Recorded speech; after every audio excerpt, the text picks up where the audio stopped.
പൈസ നമ്മളിപ്പോൾ ആന്ധ്രയിലാണ് കേട്ടോ ഉള്ളത്.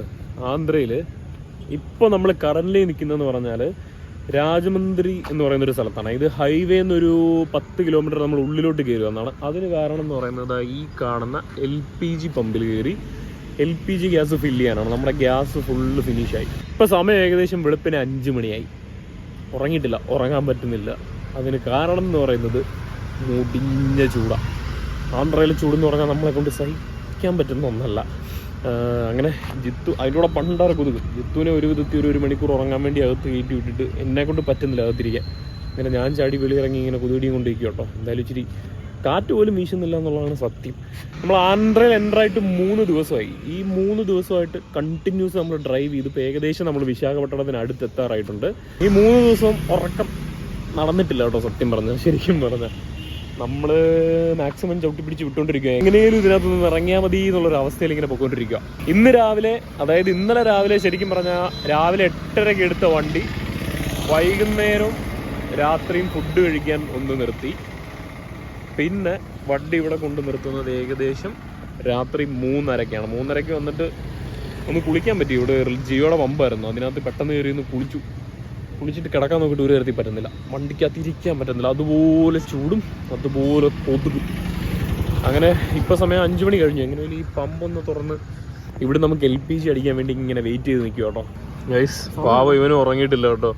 ഇവനെ 1 മണിക്കൂർ നീ ഉറങ്ങ്. അങ്ങനെയാണെന്നുണ്ടെങ്കിൽ പകല് എവിടെയെങ്കിലും ഒന്ന് വണ്ടി എടുത്ത് ഉറങ്ങാനൊന്നും പറ്റത്തില്ലെന്നേ. പകലൊക്കെ അതുപോലെ ചൂടാ.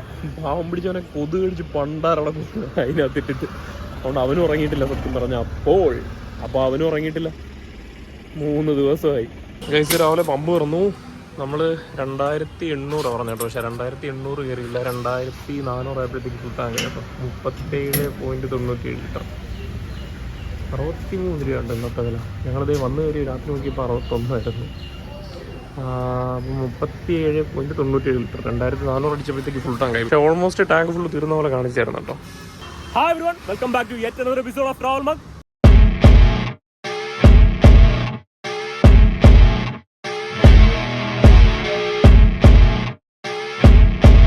ഗൈസ് ഞങ്ങൾ അങ്ങനെ അതികഠിനമായ കുറച്ച് ദിവസങ്ങളിലൂടെയാണ് കടന്നു പോയിക്കൊണ്ടിരിക്കുന്നത്. അങ്ങനെ നോക്കുമ്പോൾ ഇന്ന് കഠിനമായ 3ാമത്തെ ദിവസം. 3ാമത്തെ ദിവസം നോക്കുമ്പോൾ ഞങ്ങളുടെയൊക്കെ മുഖത്തും കയ്യിലൊക്കെ നോക്കുമ്പോഴത്തേക്ക് നിങ്ങൾക്ക് അതിൻ്റെ ഒരു വ്യത്യാസം മനസ്സിലാവും. ഇവിടെ ഇങ്ങനെ പിടിച്ചേ കണ്ടോ, അറിയാം അവിടെ വ്യത്യാസം. ഇതുപോലെ തന്നെ ഉണ്ടോ മുഖത്തും. ഗൈസ് നമ്മളിപ്പോൾ ആന്ധ്രയിൽ കയറിയിട്ട് ഇന്ന് 3ാമത്തെ ദിവസം. നമ്മൾ KGF-ന്ന് വണ്ടി എടുത്തിട്ട് ഒറ്റ സ്ട്രെച്ച് ഓടിച്ച് പിടിച്ച് കയറ്റുമായിരുന്നു കേട്ടോ. 1000 കിലോമീറ്ററോളം ഡ്രൈവ് ചെയ്തിട്ട് നമ്മളിപ്പോൾ ആന്ധ്രാപ്രദേശിൻ്റെ ഏകദേശം ഒരു പകുതിക്ക് മേലെ, ഒരു 60% കഴിഞ്ഞു എന്നേ പറയാൻ പറ്റത്തുള്ളൂ. ഇനിയുണ്ട് ഏകദേശം 800 കിലോമീറ്റർ. നമ്മൾ പുരിയാണ് പ്ലാൻ ചെയ്യുന്നത്, ഒഡീഷ. പോകുന്ന വഴിക്ക് വിശാഖപട്ടണം ഇനി ഇവിടുന്ന് ഒരു 200 കിലോമീറ്റർ കൂടെ ഉള്ളൂ. അപ്പോൾ പുരിയിലേക്ക് ഇനിയുണ്ട് 800 കിലോമീറ്റർ. ടോട്ടൽ ഈ ഒരു സംസ്ഥാനത്തോട് ഓടിക്കിട്ടണമെന്നുണ്ടെങ്കിൽ 1800 കിലോമീറ്ററോളം ഓടിയേ നമുക്ക് ഈ ഒരു സംസ്ഥാനത്തൂടെ കയറി പോകാൻ പറ്റും. അത്രയ്ക്ക് വലിപ്പമുണ്ട് കേട്ടോ. പിന്നെ ആന്ധ്ര കയറി അങ്ങോട്ട് വീഡിയോ ഇടാത്തതിൻ്റെ ഒരു കാരണം എന്ന് പറഞ്ഞാൽ ഒന്നുമില്ല വീഡിയോ ഇടാൻ. ഈ കഴിഞ്ഞ ഒരു 1000 കിലോമീറ്റർ ഞങ്ങൾ ഓടിയെന്ന് പറഞ്ഞാൽ 6 വരി, ഇതിപ്പോൾ 4 വരി കേട്ടോ. 6 വരി ഹൈവേ, ചുറ്റിനും 2 സൈഡിലോട്ട് കുറേ തരിശ് ഭൂമി, മരം, ഒരു തണൽ എന്ന് പറയുന്നൊരു സാധനം എങ്കിലും കാണാനില്ല. ഈ 3ാമത്തെ ദിവസം ആദ്യമായിട്ടോ ഞങ്ങളിതേ ഇങ്ങനെ 2 സൈഡ് ഇത്രയും മരം നിൽക്കുന്ന ഒരു സ്ഥലം കിട്ടിയിട്ട് ഇങ്ങനെ ഒന്ന് വണ്ടി നിർത്തി കിടക്കുന്നത്. ഞങ്ങൾ കഴിഞ്ഞ 2 ദിവസമൊക്കെ വണ്ടി നിർത്തി ഒന്ന് കിടക്കാൻ വേണ്ടി പെട്ട പോകാനില്ലതാ. നിനക്ക് എന്താണ് പറയാനുള്ളത്? എങ്ങനെയുണ്ട് ചൂട്? ഉറക്കെ പറ ചൂട്, ഉറക്കെ പറടാ. ചൂടെന്ന് പറഞ്ഞാൽ അതിനൊരു പ്രധാന കാരണം എന്ന് പറഞ്ഞാൽ ചൂടെന്ന് പറഞ്ഞാൽ നമ്മളെ കൊണ്ട് സഹിക്കാൻ പറ്റും, നമ്മളെ കൊണ്ട് താങ്ങാൻ പറ്റുന്ന ചൂടല്ല കേട്ടോ. അതിനൊരു പ്രധാന കാരണം എന്ന് പറയുന്നത് നമ്മുടെ രാജസ്ഥാൻ മരുഭൂമിയിൽ നിന്ന് അടിക്കുന്ന ചൂട് കാറ്റും ആ പ്ലേറ്റിൽ നിന്ന് അടിക്കുന്ന ചൂട് കാറ്റും നമ്മുടെ ബംഗാൾ കടലിലെ ചൂട് കാറ്റും കൂടി ജംഗ്ഷൻ ചെയ്യുന്ന സ്ഥലമാണ് ഈ ആന്ധ്ര, ഒഡീഷ ഈ ഏരിയയൊക്കെ എന്ന് പറയുന്നത്. അതായത് ഇവിടെ ഭയങ്കര ചൂടാണ്, നമുക്ക് താങ്ങാൻ പറ്റുന്നതിനേക്കാളൊക്കെ അപ്പുറം. അതിനോട് നമ്മുടെ വണ്ടി AC അല്ല. അതിൻ്റെ ബുദ്ധിമുട്ട് ശരിക്കും ഇപ്പോഴാണ് നമ്മൾ അറിയുന്നത്. നമുക്ക് ഇത്രയും ദിവസം കർണാടകത്തിലൊന്നും ഞങ്ങൾ അങ്ങനെ ഒരു വിഷയമില്ലായിരുന്നു കേട്ടോ. അതിൻ്റെ കൂടെ ആന്ധ്ര കയറി വന്നോട്ട് പണ്ടാരക്കൊതു AC ഇത് നോക്കി കൈയുണ്ടോ അതിൻ്റെ കൂടെ കാല് തോടാ നിന്റെ ഉണ്ടോ?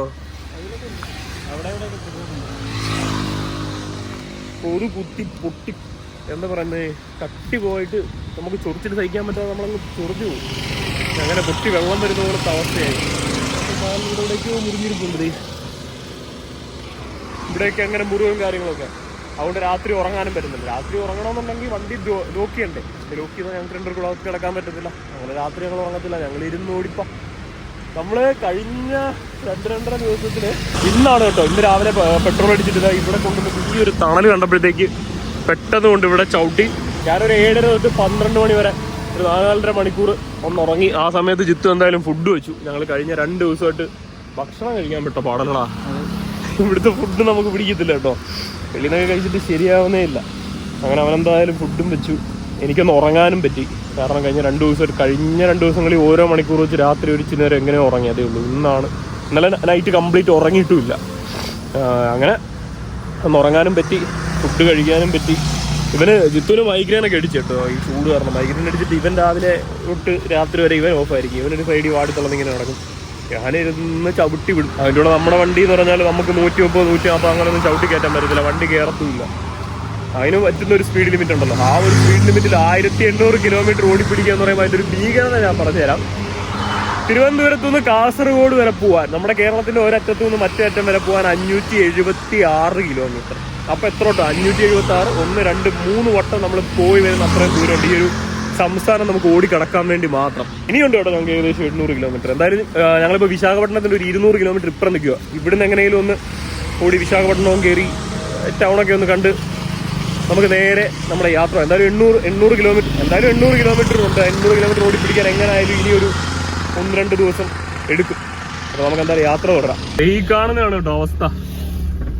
കുളിക്കണ്ട, കുടുകുടാ വെള്ളം നമ്മുടെ ശരീരത്തിൽ നിന്ന് തന്നെ വന്നോളൂ. നമ്മളിതേ ഇപ്പൊ കണ്ടോണ്ടിരിക്കുന്ന കേട്ടോ ആന്ധ്രാപ്രദേശിലെ ഹൈവേയുടെ ഒക്കെ ഒരു സീനറി എന്ന് പറയുന്നത്. ഇതിപ്പോ 4 ലൈൻ ആണ്. നമ്മൾ 6 ലൈനിൽ കൂടെ ഇത്രയും ദിവസം വന്നോണ്ടിരുന്നത്. ഇതിപ്പോ 4 ലൈൻ ആണ്. അങ്ങോട്ട് 2 ഉണ്ട്, ഇങ്ങോട്ട് 2 വരി. ചെറിയ കുറ്റി മരങ്ങളല്ലാതെ തണൽ മരങ്ങളൊന്നും സൈഡിലില്ല കേട്ടോ.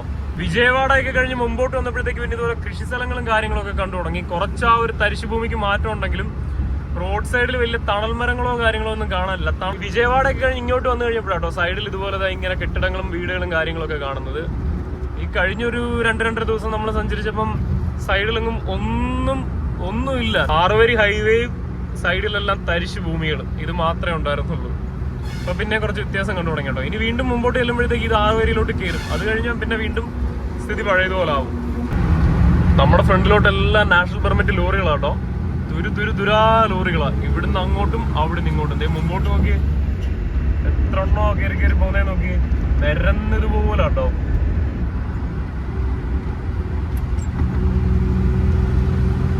നമുക്ക് പയ്യെ ഓരോന്നിനെ ഓവർടേക്ക് ചെയ്ത് കയറി പോയി നോക്കാം. ദൈവം മുമ്പിൽ കിടന്ന് കാണിക്കുന്നത് ഇതൊന്നും അല്ല കേട്ടോ. ഇതൊക്കെ ചെറിയ ട്രക്കുകളാണ്. ഇത് ഹരിയാന വണ്ടി കേട്ടോ. ഇതിന്റെയൊക്കെ ഇരട്ടി സാധനങ്ങളാട്ടോ ഈ റോഡിൽ കിടന്ന് ഓടുന്നത്. നമ്മൾ നേരത്തെ പറഞ്ഞ പോലെ തന്നെ ഏകദേശം ഒരു 10,000 കിലോമീറ്റർ കഴിഞ്ഞിട്ടാണ് കേട്ടത് ഇപ്പൊ ഇങ്ങനെ സൈഡിലൊക്കെ കുറച്ച് പച്ചപ്പും കാര്യങ്ങളൊക്കെ കാണുന്നത്. ഇത് നെൽകൃഷിയാണ്. ഇതൊക്കെ ഏകദേശം ഈ ഒരു 1000 കിലോമീറ്റർ കഴിഞ്ഞതിന് ശേഷമാണ് കാണുന്നത്. റോഡിങ്ങനെ നീണ്ട് നിവർന്ന് വിശാലമായിട്ട് കിടക്കോട്ടോ. ഇത് ഇവിടുത്തെ വീടുകളൊക്കെ നോക്കി. ഈ ഒരു ടൈപ്പ് ഓഫ് കൺസ്ട്രക്ഷൻ ആട്ടോ ഇവിടുത്തെ വീടുകൾക്കും കാര്യങ്ങൾക്കും എല്ലാം. ഇതുപോലെ അപ്പാർട്ട്മെന്റ് പോലെ ഇങ്ങനെ കെട്ടി മേപ്പോട്ട്. ഇവിടെ ആരുടെയോ ഒരു സ്വാമി വിവേകാനന്ദന്റെ കേട്ടോ ഒരു വലിയ പ്രതിമ കാണാം. ആന്ധ്രയിലെ ഒരു വില്ലേജ് ആട്ടോ നമ്മൾ കാണുന്നത്. ഇതുപോലൊക്കെയാണ് ഇവിടുത്തെ സെറ്റിൽമെന്റ്സും കാര്യങ്ങളൊക്കെ. വീടുകൾക്കൊന്നും ഒരു തണൽമരമോ അങ്ങനെ ഒന്നുമില്ല കേട്ടോ. ഇങ്ങനെ ജീവിക്കുന്നു എന്നാണ് നമ്മൾ അത്ഭുതപ്പെട്ടു പോകുന്നത്.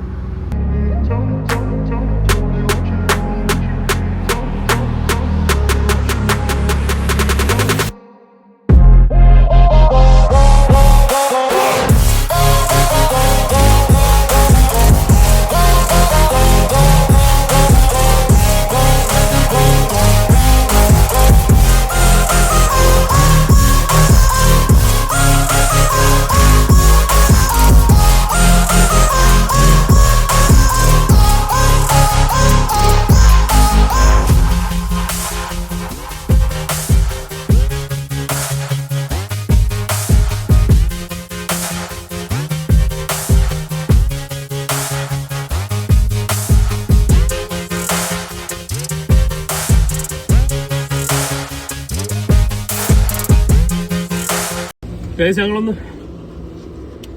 ഒരു ചെറിയ തണൽ കണ്ടപ്പോൾ അതിനകത്തോട്ട് ഇടിച്ചുകുത്തി കയറ്റി നിർത്തി കേട്ടോ. എങ്ങനെയാട്ടോ വണ്ടിക്കകത്തിരിക്കുന്നത്, ഇങ്ങനെ സ്റ്റിയറിംഗ് പിടിച്ച് ഇങ്ങനെ ഇരുന്നാ ഓടിക്കുന്നത്. എന്നിട്ടും കൈയുടെ അവസ്ഥ കൊതുക് പിടിച്ച പാടുമൊക്കെ ദേഹം മൊത്തം ഇത് തന്നെ കേട്ടോ. ചിക്കൻ ബോക്സ് വന്ന പോലെ വരുക. എനിക്കൊന്ന് വെള്ളം കുടിക്കാൻ നിർത്തി കേട്ടോ. വെള്ളം എത്ര കുടിച്ചിട്ടും ഇവിടെ പറ്റുന്നില്ല. നീ ആന്ധ്ര കയറിയ പിന്നെ അങ്ങനെ യൂറിൻ പാസ് ചെയ്യുന്നുണ്ട്. ഇല്ല, അവൻ മാണ്ട് കേട്ടോ. അവനെ നോക്കി അവൻ മാണ്ട് നാട്ടുകാരി പാവം. എനിക്ക് തീരെ വയ്യ, എന്നാലും കുഴപ്പമില്ല. ഞങ്ങൾ കയറിയിട്ട് ഇത് കണ്ടോ, ഒരു ദിവസം ഞാൻ ഏറ്റവും കുറഞ്ഞത് ഇവിടെ കയറിയ പിന്നെ ഒരു 6 ലിറ്റർ വെള്ളം ഏറ്റവും കുറഞ്ഞ് കുടിക്കുന്നുണ്ട്. അതായത് ഇത് 2 ലിറ്ററിന്റെ ഇങ്ങനത്തെ ഒരു 3-4 കുപ്പി 6 തൊട്ട് 8 ലിറ്റർ വെള്ളം വരെ കുടിക്കുന്നുണ്ട്. പക്ഷെ ബാത്റൂം പോകുന്നില്ല, ലൈക്ക് ടോയ്ലറ്റിൽ പോകുന്നില്ല. എന്താണെന്നറിയാൻ വയ്യ. എന്നിട്ട് നമ്മള് രാത്രിയോ ദിവസത്തിൽ 1-2 വട്ടം കഷ്ടിച്ച് ടോയ്ലറ്റിൽ പോയാലായി. യൂറിനൊക്കെ പാസ് ചെയ്യുമ്പോഴത്തേക്കുണ്ടല്ലോ അതുവഴി എന്തോ തീക്കട്ട ഇറങ്ങി വരുന്ന പോലത്തെ ഫീലാ. അതുപോലെ പെയിനും ഡീഹൈഡ്രേഷന്റെ എന്താ പറയുക അങ്ങേയറ്റ സിംറ്റം ആട്ടോ കാണിക്കുന്നത്. അതുപോലെ ഡാർക്ക് യെല്ലോ ആയിട്ട് യൂറിൻ പോകുന്നത്. ഏകദേശം 6-7 ലിറ്റർ വെള്ളം കുടിച്ചിട്ടാണ് ഈ പ്രശ്നം എന്ന് ആലോചിക്കണം. അത്രയ്ക്ക് ഡീഹൈഡ്രേഷൻ, അതുപോലെ ഡീഹൈഡ്രേഷൻ ഉണ്ടോ. അതുപോലെ ഇവിടെ ഒരു പ്രധാന പ്രശ്നം എന്ന് പറഞ്ഞാൽ ഇവിടെ വെള്ളം കിട്ടത്തില്ല. വെള്ളം ഇല്ലാത്തൊരു സംസ്ഥാനം കേട്ടോ. ഇവിടെ പമ്പുകളിലും കാര്യങ്ങളും എല്ലാം നമ്മളവിടുത്തെ പോലെ ഒന്നും കുടിക്കാൻ വെള്ളം കിട്ടത്തില്ല. ബാത്റൂം നമുക്ക് ശരിക്കും യൂസ് ചെയ്യാൻ പറ്റത്തില്ല. ഇവിടെ ബാത്റൂമിൽ ഞങ്ങൾ സത്യം പറഞ്ഞാൽ ഈ 3 ദിവസമായിട്ട് കയറിയിട്ട് ഫുഡ് ശരിക്കും അങ്ങോട്ട് 1 നേരമോ 2 നേരമോ അങ്ങനെ എന്തെങ്കിലുമൊക്കെ ആയിരുന്നു. നമ്മളെ കൊണ്ട് കഴിക്കാൻ പറ്റത്തില്ല, പിന്നെ നമുക്ക് കഴിക്കാൻ തോന്നത്തില്ല. നമുക്ക് എപ്പോഴും ഒരു നെഞ്ചിലും വയറിലും ഒക്കെ ചൂട് സഹിക്കാൻ കഴിഞ്ഞിട്ട് ഒരു മാറി വല്ലാത്ത അവസ്ഥയാണ്. അങ്ങനെ ഇവിടുത്തെ ബാത്റൂമിലൊക്കെ പോകുമ്പോഴത്തേക്ക് ആദ്യം നമ്മൾ അത് ചെക്ക് ചെയ്തോണം, വെള്ളമുണ്ടോ എന്ന് ചെക്ക് ചെയ്തോണം. പിന്നെ ഇവിടുത്തെ പമ്പുകാരും കാണിക്കുന്ന ഒരു തന്തയില്ലായ്മ ഉണ്ട്. അവരെ കുറ്റം പറയാൻ പറ്റുമെന്ന് എനിക്ക് അറിയത്തില്ല. ആരെങ്കിലും കുളിക്കാൻ കയറുന്ന കണ്ടു കഴിഞ്ഞാൽ അവന്മാര് ഓഫ് ചെയ്തോളെ. ഞങ്ങൾ കഴിഞ്ഞ ഇരിക്കാന്നല്ലടാ അതുപോലെ വിയർത്ത് കുളിച്ച് എങ്ങനെ കിടന്ന് ഉറങ്ങും. അറിയാലോ, നമ്മൾ മലയാളികൾ ദിവസം 2-3 നേരമൊക്കെ ചൂട് സമയത്തൊക്കെ കുളിച്ച് ശീലിച്ചുകൊണ്ട് ഇവിടെ കയറിയിട്ട് രാത്രി പുഴുങ്ങി നാശമായി. ഒന്ന് കുളിക്കണമെന്ന് വിചാരിച്ചൊരു പമ്പിൽ കയറി അതിന്റെ സൈഡിൽ പൈപ്പ് ഉണ്ടായിരുന്നില്ല, ഈസായിട്ട് കയറി കുളിച്ച് ഞാൻ ഫസ്റ്റ് കുളിച്ച് മാറി. ഇപ്പം പാമ്പ് പിടിച്ചും കുളിച്ചങ്ങോട്ട് തുടങ്ങിയപ്പോഴത്തേക്ക് അവന്മാര് കണ്ടിട്ട് പൈപ്പ് ഓഫ് ചെയ്ത് കളഞ്ഞു, ലൈക്ക് വെള്ളം ഓഫ് ചെയ്ത് കളഞ്ഞു. അങ്ങനെ പിന്നെ ഞങ്ങൾ കന്നാസിലുള്ളടത്ത് ഇവൻ കുളിച്ചത്. ഇന്നലെ കിടന്ന പമ്പിൽ നമ്മൾ ഏകദേശം ഒരു രാത്രിയല്ല വെളുക്കമ്പുറം 4-5 മണി സമയത്ത് കണ്ട വന്ന് കയറിയത്. ആ സമയത്ത് ഞാൻ ഐസായിട്ട് പോയി കന്നാസിനകത്ത്. അപ്പം ഈ പമ്പ് ക്ലോസ് ആയിരുന്നു രാത്രി 11 തൊട്ട് 6 മണി വരെ. പക്ഷെ ഓപ്പൺ ആയിരിക്കും, ആള് കാണത്തില്ല, സർവീസ് കാണത്തില്ല. അങ്ങനെ ഞാൻ ഐസായിട്ട് പോയി കന്നാസിനകത്ത് വെള്ളമെല്ലാം നിറച്ചിട്ട് ഞങ്ങളെ കൊണ്ട് ഒരു തരത്തി അവിടെ എനിക്ക് ആ പമ്പിന് ചുറ്റും മോടയുടെ പൊട്ടിയ വാടാന്ന് പറഞ്ഞാൽ അങ്ങനെ അവിടെ നിൽക്കാൻ വയ്യ. അങ്ങനെ പിന്നെ വണ്ടി കുറച്ച് മാറ്റിയിട്ടത് ഉള്ള കൊതുകുകൾക്കെല്ലാം വണ്ടിക്ക് ഇത്ര വെയിറ്റ് ഉണ്ടായതുകൊണ്ടാണ്. ഇല്ലെന്നുണ്ടെങ്കിൽ കൊതുകുകളെല്ലാം ഞങ്ങൾ എടുത്തുകൊണ്ട് പറന്നു പോയാൽ. കർണാടകത്തിലായിരുന്നപ്പോൾ ഒന്നുകിലും നമുക്ക് കിടന്ന് ഉറങ്ങാൻ പറ്റുമായിരുന്നു. ഇവിടെ കയറിയിട്ട് നമുക്ക് ഉറക്കം പോലും പറ്റത്തില്ല, അതുപോലെ ചൂടാ സഹിക്കാൻ പറ്റുന്ന. ഉടുപ്പൊക്കെ നോക്കി നോട്ട് കാണിച്ചതാ പാവം മോണ്ട് കേട്ടോ. എൻ്റെ അതിൻ്റെ അപ്പുറത്തെ അവസ്ഥ. അതിൻ്റെ കൂടെ അബദ്ധം പറ്റി ഞാൻ കറുപ്പൂടായി പോയി എടുത്തിട്ടത്. അതിടാൻ കാരണം എൻ്റെ ഇരിക്കുന്ന മൊത്തം നമ്മുടെ ജിം വെയർ ആട്ടോ, പോളിസ്റ്റർ ടൈപ്പ് ടീഷർട്ടുകളാണ്. ഇതാകുമ്പോഴത്തേക്ക് കോട്ടണ, അത് ഇട്ടുമ്പോഴത്തേക്ക് നമുക്ക് പുള്ളി നാശമായി പോകും. അങ്ങനെ ഇതൊരെണ്ണം എടുത്തിട്ടാണ്, പക്ഷെ ബ്ലാക്ക് ആയിപ്പോയി. അവൻ ചൂട് സഹിക്കാൻ വയ്യാതെ വെളിയിൽ ചാടി നിൽക്കുക കേട്ടോ. ഊട്ടിയിലായിരുന്നപ്പോൾ അവിടുത്തെ തണുപ്പ് സഹിക്കാൻ വയ്യാഞ്ഞിട്ട് നമുക്ക് ഇവിടുന്ന് എങ്ങനെയെങ്കിലും ഒന്ന് പോവാടാന്ന് പറഞ്ഞിരുന്ന മഹാനാട്ടോ അതെൻ്റെ ഈ ചാരി ഇരിക്കുന്ന ഇവിടെ. കൊടുത്ത് പണ്ടാറോടങ്ങിയിട്ട് സഹിക്കാൻ വയ്യ കേട്ടോ. വണ്ടി ഓടിച്ചിട്ടും പറ്റുന്നില്ല, നിർത്തിയിട്ടും പറ്റുന്നില്ല. ഓടിക്കുവാണെങ്കിൽ ഒരു ചൂട് കാറ്റേലും കിട്ടും, നിർത്തിയിട്ട് അതും കിട്ടത്തില്ല. അവിടെ ഞങ്ങൾ തയ്യ വീണ്ടും മുമ്പോട്ട് നീങ്ങോട്ടോ. ഇങ്ങോട്ടൊക്കെ എത്തിയപ്പോഴത്തേക്ക് ഭൂപ്രകൃതിയൊക്കെ ഒന്ന് മാറി തുടങ്ങി കേട്ടോ. ഇതിപ്പോ നമ്മുടെ പാലക്കാടൊക്കെ എത്തിയ പോലെ ഒരു ഫീലാട്ടോ.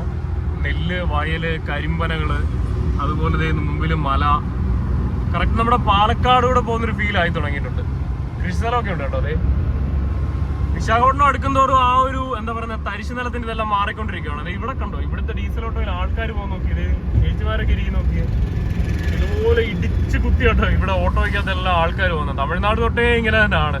പച്ചപ്പൊക്കെ കണ്ടു തുടങ്ങിയെങ്കിലും ചൂടിന് മാത്രം ഒരു കുറവില്ല കേട്ടോ. അതെ, മാണ്ട് കുത്തി ഉറങ്ങി. ഞങ്ങളെ 2 പേരുടെ ഉടുപ്പ് പിഴിഞ്ഞു കഴിഞ്ഞാൽ ഏകദേശം 1 ബക്കറ്റ് വെള്ളം കിട്ടും. അത്രയും തീർത്ത് നാശമായി കേട്ടോ. എന്നാലും ഈ മലയിലൊക്കെ മൊത്തം മറ്റേ പാറക്കല്ല കേട്ടോ, പാറയുടെ മലയാണ്. തരിശ് സ്ഥലത്തൊക്കെ വളരുന്ന ഒരു ടൈപ്പ് കുറ്റിച്ചെടി ഉണ്ട്, നോക്കി അതാ ഈ മലയിലെല്ലാം വളർന്നിരിക്കുന്നത്. പിന്നെ ഈ വെയിലിനെ വെല്ലുവിളിച്ചുകൊണ്ട് ഒരു പറ്റം ആൾക്കാർ ആ സ്ഥലങ്ങളൊക്കെ കണ്ടാൽ പിക്കപ്പിനകത്ത് ഇടിച്ച് കുത്തി നിറഞ്ഞു പോകുന്നുണ്ട് കേട്ടോ. ആൾക്കാർ കല്യാണത്തിനൊക്കെ പോകുന്നത് ഇങ്ങനെ കേട്ടോ. നമ്മളവിടെ ടൂറിസ്റ്റ് ബസ്സിലൊക്കെ പോകുന്ന കണക്ക് ഇതുപോലെ ഇങ്ങനെ നിറഞ്ഞ്.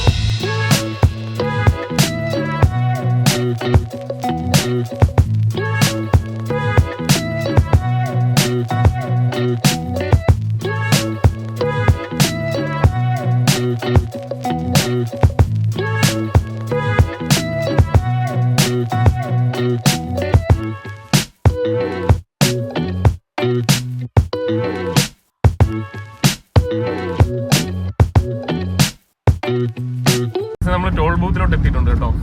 ഇവിടെ ടോൾ കൊണ്ടാണ് ജീവിക്കാൻ പറ്റാത്തത്. കഴിഞ്ഞ ഈ ഒരു 2-2.5 ദിവസം, കഴിഞ്ഞ ഈ 2-3 ദിവസമായിട്ട് നമ്മുടെ ഇപ്പൊ തന്നെ ഏകദേശം ഒരു 2000 രൂപയോളം ടോൾ ഇനത്തിൽ മാറിയിട്ടുണ്ട്.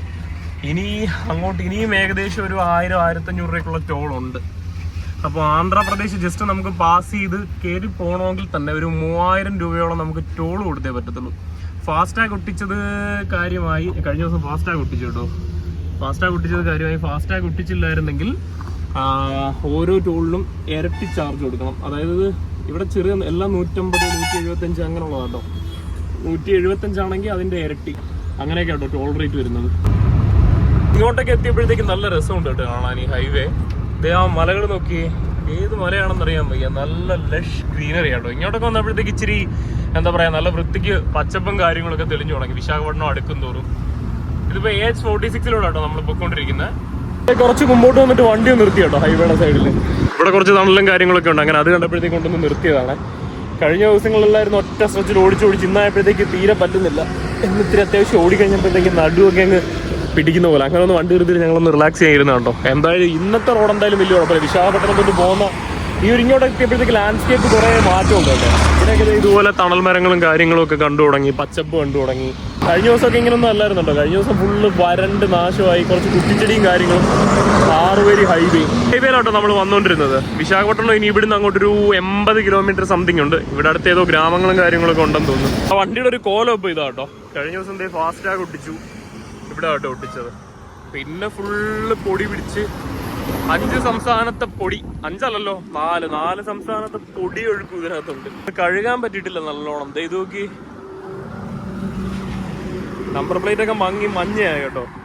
ഏകദേശം 4 സംസ്ഥാനത്തെ പൊടി തരാതിരിപ്പുണ്ട്. ഇനിയിപ്പോൾ നമ്മളൊരു നാളെ മറ്റന്നാളോ ആയിട്ട് ഒഡീഷ കയറും, അപ്പോഴത്തേക്ക് 5 ആവും. നമ്മൾ ഹൈവേയിൽ കുറച്ചുകൂടി മുമ്പോട്ട് ഓടി വന്നപ്പോഴത്തേക്ക് ഇവിടെ മൊത്തത്തിൽ പ്രകൃതി നല്ലോണം മാറി കേട്ടോ. കഴിഞ്ഞ 2 ദിവസങ്ങളിലെ ശക്തമായ അനുഭവങ്ങൾ പോലെ അല്ല ഇപ്പം. ഇത് നോക്കി, ഏകദേശം നമ്മുടെ പാലക്കാടൊക്കെ ചെന്ന് പെട്ടൊരു ഫീലാട്ടോ. ദേ ആ കരിമ്പനകളും വയലും കൃഷിയും പച്ചപ്പും. അവിടെ കുറേ മലനിരകൾ. നമ്മൾ ഈ റൂട്ടിൽ കൂടെ ആട്ടോ ഓടി വന്നത്. ഇനി മുമ്പോട്ട് വന്നപ്പോഴത്തേക്ക് ഇവിടെ എല്ലാം നല്ല ഭംഗിയായി കേട്ടോ. ഞങ്ങളുടെ ഭാഗ്യത്തിന് എന്തായാലും ദേ ഇന്ന് മഴക്കോള് കാണുന്നുണ്ട് കേട്ടോ. ഇവിടെ മഴ പെയ്യുമോ എന്നറിയില്ല, എന്നാലും വെയിലിനൊരു ശമനമുണ്ട്. ചൂടിന് വലിയ കുറവില്ല, എന്നാലും ആ ഒരു കട്ടിയുള്ള വെയിലടിക്കുന്നത് മാറിയിട്ടുണ്ട് കേട്ടോ. അതെന്തായാലും കാര്യമായി. ഇല്ലെന്നുണ്ടെങ്കിൽ ഇതിൻ്റെ ഒരു ഉരുകിപ്പോയി. ഇന്നായപ്പോഴത്തേക്ക് ഭയങ്കര ടയർഡായി കേട്ടോ. കഴിഞ്ഞ ദിവസങ്ങളിലെ പോലെ അല്ല. കഴിഞ്ഞ ദിവസമൊക്കെ പിന്നെ ഒരു ആവേശത്തിനെ വെച്ചങ്ങ് പിടിച്ചുകൊണ്ടിരുന്ന ഇവിടെ നിന്ന് ചാടാൻ വേണ്ടിയിട്ട്. ഇന്നായപ്പോഴത്തേക്ക് ഞങ്ങൾ ഭയങ്കര ടയർഡായി. ഇഷ്ടം പോലെ പോത്തുകളുണ്ട് കേട്ടോ. ഇവിടെ എല്ലാവർക്കും പോത്ത് കൃഷിയാണ്. റോഡിലൊക്കെ ഇങ്ങനെ പോത്തുമായിട്ട് നിൽക്കുന്ന കാണാം. എങ്ങനെ ഈ പൊരുവയിലത്ത് ഇറങ്ങി നിൽക്കും എന്ന് മാത്രം അറിയില്ല. നമുക്കെന്തായാലും വിശാഖപട്ടണത്തോട്ട് നീങ്ങാം. മഴയായിരുന്നെങ്കിൽ കൊള്ളായിരുന്നു. നല്ല കിടിലം മഴക്കോളുണ്ട് കേട്ടോ. അത് അങ്ങോട്ട് നോക്കി, ആ മലയൊക്കെ എന്തായാലും മൊത്തത്തിൽ അങ്ങ് ഇരുട്ടി. ആ വെയിലിന്റെ കാടിനെ നല്ലോണം കുറഞ്ഞു കേട്ടോ. നല്ലോണം വെച്ചാൽ നല്ലോണം. നല്ല ആശ്വാസമുണ്ട്. ഇങ്ങനെ തന്നെ അങ്ങ് പോയിരുന്നെങ്കിൽ, ഇങ്ങനെ തന്നെ അങ്ങ് ആയിരുന്നെങ്കിൽ അടിപൊളിയായിരുന്നു. ഒന്ന് പെയ്താൽ കൊള്ളായിരുന്നു കേട്ടോ. മഴ പെയ്ത് വണ്ടി ഒന്ന് തണുത്ത് നമ്മളൊന്ന് തണുത്തായിരുന്നെങ്കിൽ ഭയങ്കര ആശ്വാസം കിട്ടിയായിരുന്നു. മഴ 1-2 തുള്ളിക്ക് വീണടാ. 1-2 തുള്ളി മഴയൊക്കെ വീണു കേട്ടോ. ചാറുന്നുണ്ടെന്ന് തോന്നുന്നു. കയ്യിലൊന്നും വീഴുന്നില്ല. കയ്യിലോട്ടൊന്നും വീഴുന്നില്ല. ഗ്ലാസ്സിലൊക്കെ 1-2 തുള്ളി അവിടെ ഇവിടെയൊക്കെ വീണു കേട്ടോ. ഇന്ന് പെയ്തായിരുന്നെങ്കിൽ ഞങ്ങൾക്കൊരു സന്തോഷമായിരുന്നു. ഞങ്ങളിങ്ങനെ മഴ കാത്തിരിക്കുന്ന വേഴാമ്പലിനെ ഒട്ടും പ്രതീക്ഷയില്ല കേട്ടോ. ഇങ്ങനെ മഴ മഴ മഴ മഴ മഴ മഴ മഴ.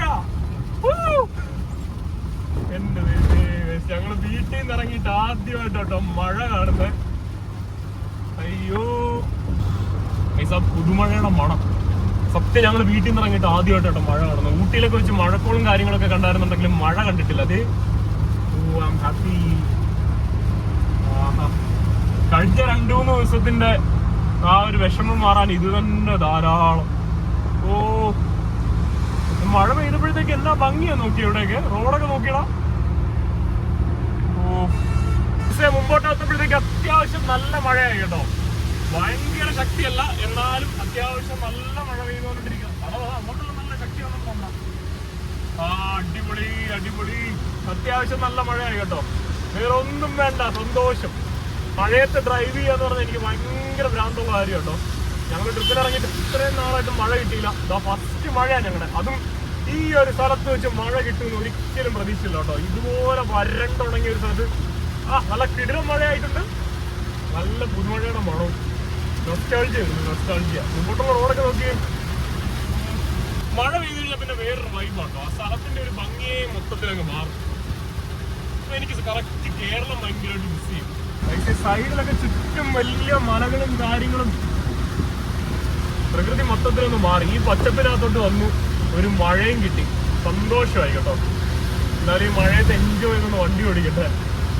ഈ 2 ദിവസത്തെ ഈ കഴിഞ്ഞ 2-3 ദിവസത്തെ ക്ഷീണം മാറാൻ ഇത് തന്നെ ധാരാളം. നമ്മുടെ അവസ്ഥ കൊണ്ട് മഴ സത്യം.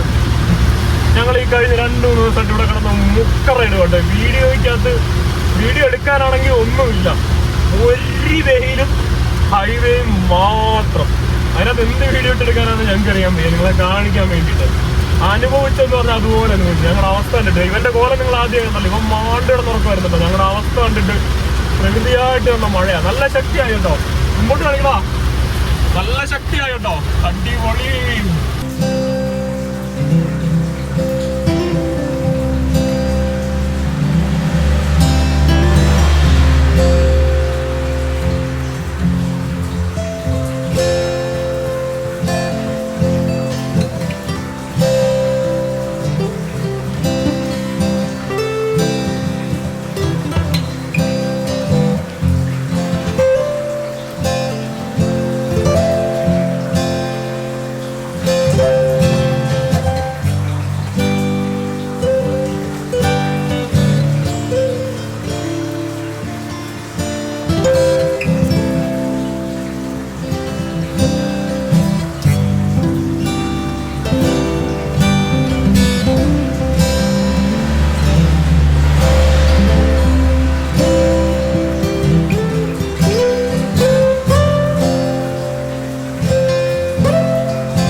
നമ്മൾ ഫൈനലി വിശാഖപട്ടണത്ത് എത്തി കേട്ടോ.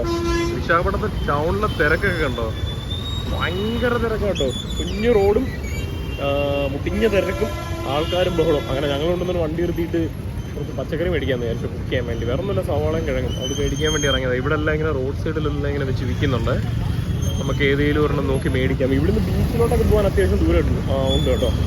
അപ്പോൾ ടൗണിൽ നിന്ന് കുറച്ച് സാധനങ്ങളൊക്കെ മേടിച്ചിട്ട് പയ്യെ തിരക്കെന്ന് പറയുമ്പോൾ നൈറ്റ് ആകുമ്പോഴത്തേക്ക് അങ്ങോട്ട് നീങ്ങാമെന്ന് വിചാരിക്കുക. അതേ കുറച്ച് സവാള മേടിച്ചു, ഉരുളക്കിഴങ്ങ് മേടിച്ചു. പിടിച്ചടാ. മുളകുണ്ടോ? മുളക് വെണ്ടയ്ക്ക മേടിച്ചു. ഒരു 1/4 കിലോ ബ്രിഞ്ചാളൂടെ മേടിച്ചു കേട്ടോ.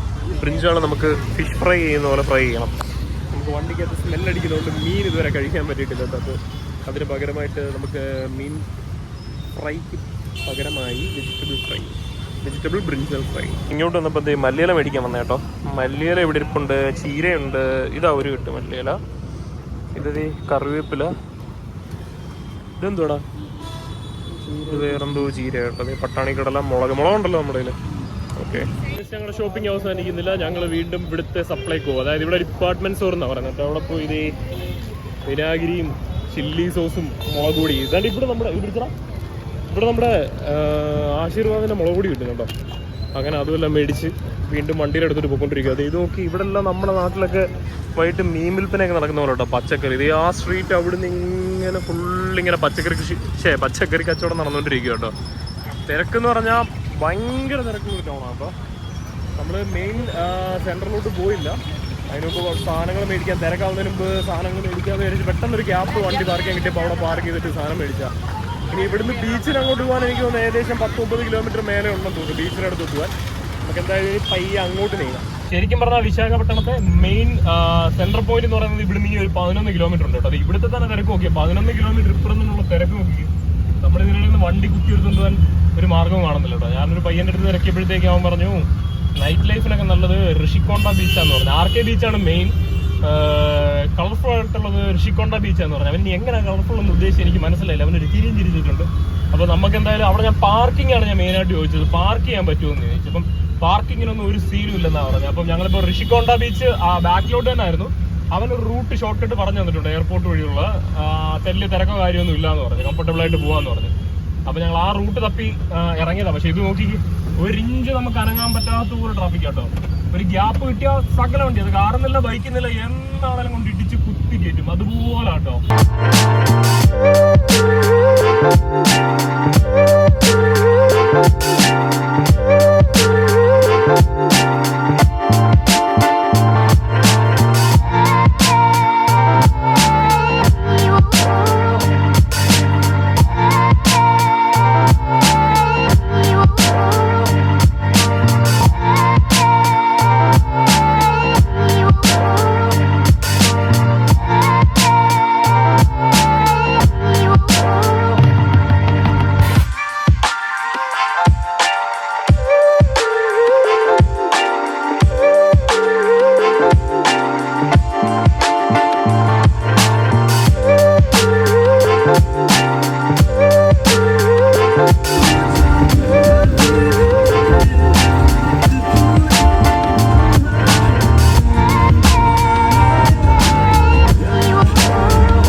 നമ്മളങ്ങനെ വിശാഖപട്ടണം ടൗണിൽ നിന്ന് ഡ്രൈവ് ചെയ്ത് ഋഷിക്കൊണ്ട ബീച്ച് എത്തി കേട്ടോ. ഏകദേശം 30 കിലോമീറ്റർ ഉണ്ടായിരുന്നു. ഈ 30 കിലോമീറ്റർ ഓടാൻ വേണ്ടി നമുക്കൊരു 1.5-2 മണിക്കൂർ എടുത്തു. അതുപോലെ റഷായിരുന്നേ. നമ്മളിപ്പോൾ വിസാഖ് ഇന്റർനാഷണൽ എയർപോർട്ടിന്റെ റോഡ് വഴിയൊക്കെയാണ് വന്നത്. അപ്പോൾ ഞങ്ങളിവിടെ ഇങ്ങനെ ബീച്ചിലെത്തി. ഇത് മുമ്പിൽ ഇങ്ങനെ വിശാലമായ ബീച്ച്. രാത്രി ആയതുകൊണ്ട് കാണാൻ പറ്റുന്നില്ല. ഞങ്ങളിവിടെ ഇങ്ങനെ സൈഡിൽ കടലിൽ ഇങ്ങനെ കിടക്കുമായിരുന്നു കേട്ടോ. ഇവിടെ വന്നിറങ്ങിയപ്പോഴത്തേക്ക് കടലിൽ നിന്ന് കാറ്റുണ്ട്, അതുകൊണ്ടൊരു സുഖം. അതുകൊണ്ട് കാറ്റുകൊണ്ട് ഇങ്ങനെ കിടന്നോ വളർന്നു പോയി കേട്ടോ. വല്ലാണ്ട് പാണ്ടുപോയി, ടേഡായി. അതുകൊണ്ട് ഞങ്ങളൊന്ന് റിലാക്സ് ചെയ്യാമെന്ന് വിചാരിച്ചു. ഇതാ കേട്ടോ ബീച്ച്. ഇതേ അവിടെ എല്ലാം ഫുള്ള് രാത്രി എല്ലാ ആൾക്കാരുണ്ട്. അങ്ങോട്ടെല്ലാം കിടപ്പുണ്ട്. അതെല്ലാം നാളെ വിശദമായിട്ട് കാണിച്ചു തരാം. ഇവിടെ ഫുള്ള് കപ്പിൾസ് കേട്ടോ. അതുകൊണ്ട് ഞങ്ങളിങ്ങനെ വെറുതെ തിരയൊക്കെ എണ്ണി ഇങ്ങനെ ഇരിക്കുക. കൊള്ളാം, എന്തായാലും സേഫ് പ്ലേസ് ആണ് പറയുന്നത്. അതുപോലെ തന്നെ നീറ്റാന്ന് പറയുന്നത്. അപ്പോൾ ഇന്നത്തെ വീഡിയോ ഇവിടെ അവസാനിക്കുന്നു. മറ്റൊരു വീഡിയോ ആയിട്ട് കാണുന്നവരെ ബൈ.